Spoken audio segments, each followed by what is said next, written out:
അതാണ് ഇസ്ലാമിന്റെ സിസ്റ്റം. നമുക്ക് ഈ പ്രേമ കല്യാണം പറ്റൂല, അറിയാലോ, പറ്റില്ല. അങ്ങനെ ഒരു വിവാഹം ഉമ്മയോ വാപ്പയോ തങ്ങളുടെ രക്തത്തിൽ ജനിച്ച കുഞ്ഞിന് വേണ്ടി ആണിനോ പെണ്ണിനോ വേണ്ടി കൊണ്ടുവരുമ്പോ ചെറുക്കം പറയും, എനിക്ക് മറ്റവരോട് ഇഷ്ടമാണ്. എന്താണോ നീ പറയുന്നത്? പെണ്ണ് പറയാ, എനിക്ക് പുതിയാപ്പിളെ വേണ്ട. ആരാണ് മോളെ നിന്നെ ഇത് പറയാൻ പഠിപ്പിച്ചത്? ആരാണ് നിന്റെ ഉസ്താദ്? ആരാണ്? അല്ലേ? പ്രൊഡ്യൂസർമാരുടെ കയ്യിൽ നിന്ന് ചോദിക്കുന്ന പണം കിട്ടാൻ വേണ്ടി ചോദിക്കുന്ന പൈസ ചോദിച്ചു വാങ്ങി, കിട്ടാവുന്നത് മുഴുവനും വാങ്ങി ലക്ഷറിയായ ആഡംബരത്തിൽ ജീവിക്കുന്ന നടീനടന്മാർ, നമ്മുടെ കഥാനായകന്മാർ എഴുതി കൊടുക്കുന്ന സ്ക്രിപ്റ്റുകളാണ് അഭിനയിക്കുന്നത്. അല്ലേ? സ്വന്തം മക്കളുടെ സ്വന്തം കുടുംബത്തിലും അവരത് സമ്മതിക്കൂല. അവരുടെ സ്വന്തം ഭാര്യ അവരുടെ വീട്ടിലെ ഡ്രൈവറുടെ കൂടെ ഇറങ്ങിപ്പോകാൻ അവർ സമ്മതിക്കുന്നുണ്ടോ? ഇല്ല. പക്ഷെ ഇത് മുസ്ലിമീങ്ങളിലോ ഹിന്ദുവിലോ ക്രിസ്ത്യാനിയിലോ എന്ന വിഷയമല്ല. മനുഷ്യരിൽ ഇങ്ങനെ നടക്കണം. ഇത് കഥ പറഞ്ഞു കൊടുത്തത് ആരാണ്? ഈ കഥകൾ പ്രത്യക്ഷപ്പെട്ടത് എവിടെയാണ്? അല്ലേ? ഇത് കല്യാണം കഴിഞ്ഞാൽ അന്ന് ഇറങ്ങിപ്പോവുക, എനിക്ക് പിന്നെ വേണ്ട. ആരാ നീ പഠിപ്പിച്ചത്? ആരാണ് മോളെ നിന്നെ ഈ വിഷയം നിന്നെ പഠിപ്പിച്ചത്? ആരാണ്? ജാതി ഏതോ മതമേതോ എനിക്ക് പ്രശ്നമല്ല, സ്നേഹമാണ്. എന്ത് സ്നേഹമാണ് കുട്ടി നീ പറയുന്നത്? നിന്റെ മുഖത്തെ ചുറുക്ക് കണ്ടിട്ടോ ഭംഗി കണ്ടിട്ടോ നിന്നെ സ്നേഹിക്കുന്ന ആണ് നിന്നെക്കാൾ ഭംഗിയുള്ള വേറെ പെണ്ണിനെ കണ്ടാൽ ഇവൻ അവളുടെ കൂടെ പോകില്ലേ? പോയിട്ടില്ലേ? പോകുന്നില്ലേ? നീ വിചാരിച്ചു നിന്റെ സ്വന്തം എന്ന് മണ്ടാങ്ങട്ട, നിന്റെ സ്വന്തല്ലേ? അള്ളാഹു ഹലാലാക്കിയത് നിക്കാഹിലൂടെ, വൈവാഹിക ജീവിതത്തിലൂടെ. നിങ്ങൾ അള്ളാഹു തആല മനുഷ്യ ജീവിതത്തിലെ വളരെ ഇന്റിമേറ്റ് റിലേഷൻഷിപ്പാണ് ഒരു ഭാര്യയോ ഭർത്താവോ തമ്മിലുള്ള ശാരീരിക ബന്ധമെന്ന് പറയുന്നത്. അൾട്ടിമേറ്റ് ഇന്റിമസി അവിടെ വേണം. അങ്ങനെ ഒരു ബന്ധം നടക്കണമെങ്കിൽ അള്ളാഹുവിന്റെ നാമം ഉച്ചരിച്ച് അൻകഹതുക വസവ്വജ്തുക, എന്റെ പെണ്ണിനെ അള്ളാഹനെ മുൻനിർത്തി ഞാൻ നിനക്ക് നിക്കാഹ് ചെയ്തു തരുന്നു, പൊരുത്തപ്പെട്ടു തരുന്നു. ബിമഹരി കദാ, എന്റെ റസൂൽ പഠിപ്പിച്ചത് അതാണ്. ഇന്ന മഹറിന് നിനക്ക് ഞാൻ വിവാഹം ചെയ്തു തന്നു എന്ന് ഈ പെണ്ണിന്റെ വലിയ ഉത്തരവാദപ്പെട്ട ആള് ഏൽപ്പിച്ചെങ്കിൽ മാത്രമേ പെണ്ണെ നിന്റെ ശരീരം നീയുമായി ഒരു ബന്ധവുമില്ലാതിരുന്ന ഒരു അന്യപുരുഷൻ അന്യ മുസ്ലിമിന് ഹലാലാകുന്നത്. ഹലാലായ അള്ളാഹു പുണ്യമാക്കിയ നിക്കാഹിലൂടല്ലേ? ആ നിക്കാഹിലൂടെ നീ സ്വീകരിക്കേണ്ടതിന് പകരം നീ ഒളിച്ചോടിയിട്ട്, എന്തായി ഒളിച്ചോട്ടെന്ന് പറഞ്ഞാൽ നിന്റെ കയ്യിലെ കാശ് കഴിഞ്ഞാൽ നിന്നെ ഇട്ടവൻ ഓടില്ലേ? ഇവിടുന്ന് നേരെ വിടും ബാംഗ്ലൂർ, ബാംഗ്ലൂരിൽ നിന്ന് വിടും ബാംഗ്ലൂർ, ബാംഗ്ലൂരിൽ നിന്ന് പിന്നെ അടുത്ത സ്റ്റോപ്പ് ഡൽഹി ആയിരിക്കും, അല്ലെ ബോംബെ. കയ്യിലെ സ്വർണ്ണൊക്കെ തീർന്നല്ലേ?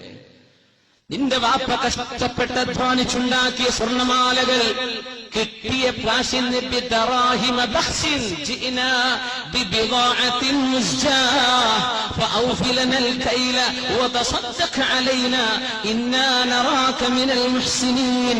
ജോലിക്കാരോട് പോയി പറയണ വാക്കാതെ. പിന്നെ ഈ മാലക്ക് എത്ര തരാൻ പറ്റൂ? തന്നേക്ക്.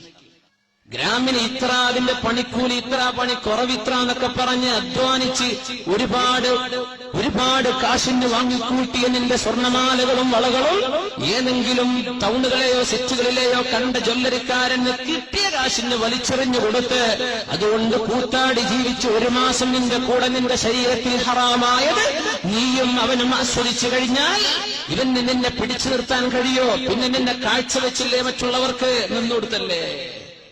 പെണ്ണേ,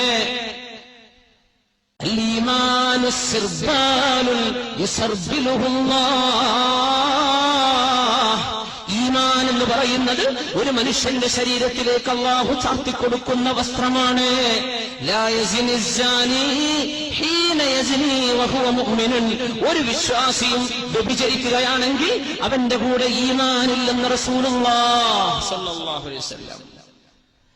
വയസ്രിഖു ഹീന യസ്രിഖു വഹുവ മുഅ്മിൻ.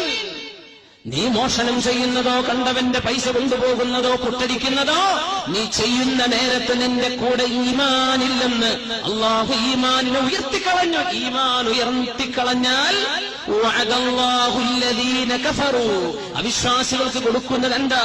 നാറു ജഹന്നം, നരകമാണ്.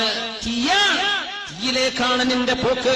ഇതൊന്നും ചിന്തിക്കാതെ നിന്റെ ഭർത്താവ് നിന്ന് നിക്കാഹ് ചെയ്ത ഭർത്താവുണ്ടായിരിക്കെ, ആ ഭർത്താവിൽ നിനക്ക് ഹലാലായ 1, 2, 3 മക്കൾ ജനിച്ചിരിക്കെ, അല്ലെങ്കിൽ നിന്റെ കല്യാണം നടന്നിട്ടില്ല എന്ന് വിചാരിക്ക്, നീ വല്ല +2നോ നീ വല്ല ഗ്രാജുവേഷനോ പഠിക്കാന്ന് വിചാരിക്കുക പെൺകുട്ടി. എന്നിട്ട് കണ്ടവന്റെ കൂടെ ഇറങ്ങിയോടി നിന്റെ ശരീരം ഹലാല് കൊണ്ട് സ്വീകരിക്കേണ്ടതിന് പകരം ഹറാമ് കൊണ്ട് മലിനപ്പെടുത്തി പിന്നെ നീ നിക്കാഹ് ചെയ്തിട്ടെന്ത് കാര്യം?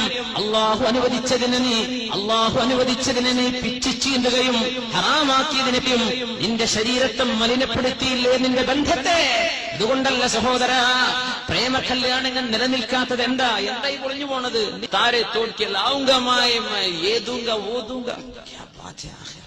ഇതൊക്കെ പറയും. പ്രേമുണ്ടാകുമ്പോ എന്തൊക്കെയാ പറയും ചെറുപ്പക്കാർ. ഭയങ്കര റൊമാൻറ്റിക്കാണ്. ഷേക്സ്പിയറുടെ നോവലോ മറ്റ് നാടകങ്ങളൊക്കെ വായിക്കുന്ന കുട്ടികളൊക്കെ ഭയങ്കര റൊമാൻറ്റിക് ആയി പോകും. ഈ ലിറ്ററേച്ചർ പഠിക്കുന്നത് ഭയങ്കര ഒരു പ്രശ്നം. ഈ ലിറ്ററേച്ചർ എന്നൊക്കെ പറഞ്ഞത് Malayalam, let it be English, Malayalam, any language, അതിന്റെ ഇതിവൃത്തം എന്ന് പറഞ്ഞാൽ തോന്നിവാസങ്ങളായിരിക്കും. ഇനി ഈ സാഹിത്യകാരന്മാർ എഴുതിവിടുന്നത് ഉള്ളിന്റെ ഉള്ളിലേക്ക് ഈ വികാരങ്ങൾ ഇതൊക്കെ എഴുതിയിട്ടങ്ങ് വിടാനേ പറ്റുള്ളൂ. ഷേക്സ്പിയറൊക്കെ കുറെ എഴുതി പല തോന്നിവാസങ്ങളും. നമ്മൾ ഭയങ്കര ലിറ്ററേച്ചർ എന്ന് പറഞ്ഞ് സെലിബ്രേറ്റ് ചെയ്തുകൊണ്ടിരിക്കുക അല്ലേ? എന്നിട്ട് അങ്ങോട്ട് പറയാ, എനിക്ക് നീ വിളിച്ചാ ഞാൻ വരും. ആരുടെ കൂടെയാണ് നീ പോകേണ്ടത് മോളെ? ആരുടെ കൂടെ പോണം? നിന്നെ നിക്കാഹ് ചെയ്ത് നിന്റെ ഭർത്താവിന്റെ കൂടല്ലേ പോകാൻ പാടുള്ളൂ. ചെറുപ്പക്കാരാ, നിന്റെ ജീവിതത്തിലേക്ക് അള്ളാഹുവിന്റെ നാമോച്ചരിച്ചു വരുന്ന പെണ്ണല്ലേ നിനക്ക് അനുവദിക്കപ്പെടൂ. ഏതെങ്കിലും ഒരു പെണ്ണ് നിന്റെ കൂടെ നിന്ന് തന്നാൽ പോലും വലിമൻ ഖാഫ മഖാമ റബ്ബിഹി വനഹ അൻ-നഫ്സ അനിൽ ഹവാ ഫഇന്നൽ ജന്നത ഹിയൽ മഅവാ. അങ്ങനെ തോന്നിവാസത്തിന് തന്നെ വിളിക്കുന്ന പെണ്ണിനോടോ ആണിനോടോ ഞാൻ ഇതിനിൽ മോളെ ഞാനും നീയും മുസ്ലിമല്ലേ, നമുക്ക് അല്ലാഹുവിന്റെ സ്വർഗത്തിൽ പോവണ്ടയോ എന്ന് തിരിച്ചവൾക്കൊരു മെസ്സേജ് കൊടുക്കാൻ നിന്റെ വിരലുകൾക്ക് ആവതില്ലല്ലേ? അല്ലേ? നിന്റെ വാട്സപ്പിലോ നിന്റെ ഫേസ്ബുക്കിലോ എന്തെങ്കിലും ഇങ്ങനെ ലവ് മെസ്സേജുകൾ വരുമ്പോ നീ ഫ്രണ്ടായിട്ട് അന്യ ആണുങ്ങളെയോ പെണ്ണുങ്ങളെയോ ആഡ് ചെയ്യുന്നത് തന്നെ ഹറാം. ഈ ഫേസ്ബുക്ക് തന്നെ കിതാബ് കൊണ്ടപ്പോ കുടുങ്ങിയത് വല്ലാത്തൊരു കിതാബായി പോയി. ലാ യുഗാദിറു സഗീറതൻ വലാ കബീറ, അതിൽ എല്ലാ തെറ്റുമുണ്ട്, ചെറുതും വലുതൊക്കെ ഇല്ല. സുബ്ഹാനല്ലാഹ്. തിന്മയിലേക്ക് നമ്മുടെ സെക്ഷൽ ഏർജസ്, മനുഷ്യന്റെ വൈകാരികമായ തൃഷ്ണകളെ സ്റ്റിമുലേറ്റ് ചെയ്യുന്ന വാക്കുകൾ, അത്തരം മെസ്സേജുകൾ വരുന്ന സമയത്ത് ഒന്ന് റിപ്ലൈ ചെയ്യാതിരിക്കുകയോ അവൾക്കൊരു ഉപദേശം കൊടുക്കുകയോ അവനെ ഒന്ന് ഉപദേശിക്കുകയോ ഒരായത്തോ ഒരു ഖുർആനോ ഏതെങ്കിലും ഒരാളുടെ ഒരു പ്രഭാഷണത്തിന്റെ ലിങ്ക് എന്തെങ്കിലും അയച്ചു കൊടുത്ത് അവരെ നന്നാക്കേണ്ടതിന് പകരം അവരുടെ കൂടെ പിശാചിന്റെ കൂടെ ഇരുന്ന് നിങ്ങൾ തന്ത്രങ്ങൾ മെനഞ്ഞല്ലേ? അല്ലേ?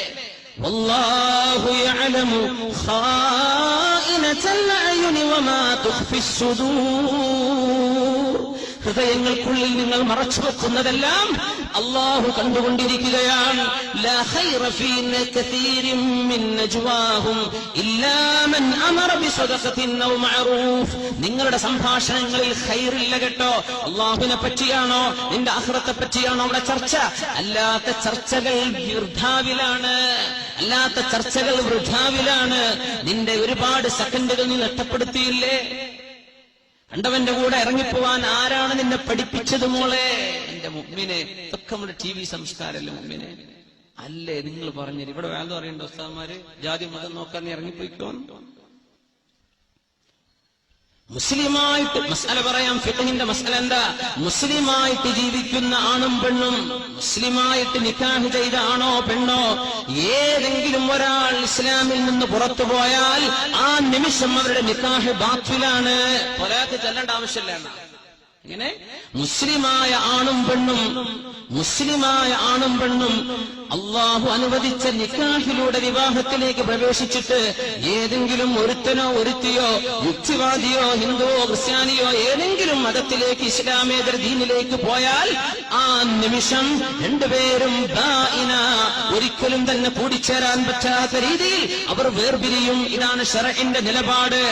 അതുണ്ടായിരിക്കെ പേരോ നാടോ ഊരോ സംസ്കാരമോ മതമോ നോക്കാതെ മുസ്ലിം പെണ്ണെ നിന്നെ കുറിച്ച് എനിക്ക് ബേജാറുണ്ട്, മുസ്ലിം ചെറുപ്പക്കാര നിന്നെ കുറിച്ചാണ് എനിക്ക് പ്രശ്നം.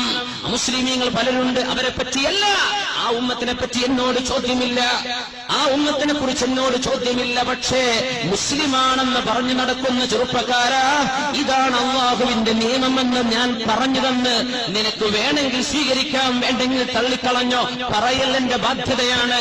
ഒരന്യ പെണ്ണിനെ, മുസ്ലിമല്ലാത്ത പെണ്ണിനെ, മുസ്ലിമിനെ പോലും മുസ്ലിമത്തായ ഒരു അന്യ ആണിനെയോ പെണ്ണിനെയോ ആരാണ് സഹോദര നിനക്ക് പ്രേമിക്കാൻ ലൈസൻസ് തന്നത്? അതാരാ തന്നത്? പിന്നല്ലേ ഒളിച്ചോട്ടം. നിനക്ക് പറയാൻ പറ്റുമോ എനിക്ക് അവളെ ഇഷ്ടമായി? ആര് തന്നടോ? ആര് തന്നു ഇങ്ങനെ നിനക്ക് പെർമിഷൻ? ആര് തന്നു? അവനവന്റെ ശരീരത്തിന് ആഗ്രഹങ്ങൾ കാണും, ഹോർമോണുകൾ വളരും, ഇതൊക്കെ സയൻസ് പറയും. പക്ഷേ ഈ ശരീരത്തെ നിയന്ത്രിക്കുന്നതിനാണ് അല്ലാഹു സ്വർഗം തരുന്നത്. ഇതൊന്നുമില്ലെങ്കിൽ പിന്നെ എന്ത് പണിയാണ് നമ്മളോട് ചെയ്യുന്നത്? പിന്നെ എന്തിനാ സ്വർഗം? എന്താണ് സ്വർഗം? സ്വർഗം 3 bedroom ഫ്ലാറ്റ് അല്ല എന്ന് മനസ്സിലാക്കണം. സ്വർഗം എന്ന് പറയുന്നത് കേവലം ഒരു വില്ലല്ല, കേവലം ഒരു അപ്പാർട്ട്മെന്റ് അല്ല. അല്ലാഹുവിന്റെ സ്വർഗം എന്ന് പറയുന്നത് ആകാശങ്ങളോളം ഭൂമികളോളം വിശാലമായത്. അതുമാത്രമോ? അതിനാ അഹ്ലുൽ ജന്നതി മൻസില, നാളെ സ്വർഗത്തിലേക്ക് വരുന്ന ഏറ്റവും ചെറിയ പ്രതിഫലമുള്ള ആള് യുഅതാഹു മിസ്ലൈ ദുനിയ, ഈ ലോകത്തിന്റെ 2 ഇരട്ടി വലുപ്പമുള്ള ലോകമാണ് സ്വർഗത്തിന്റെ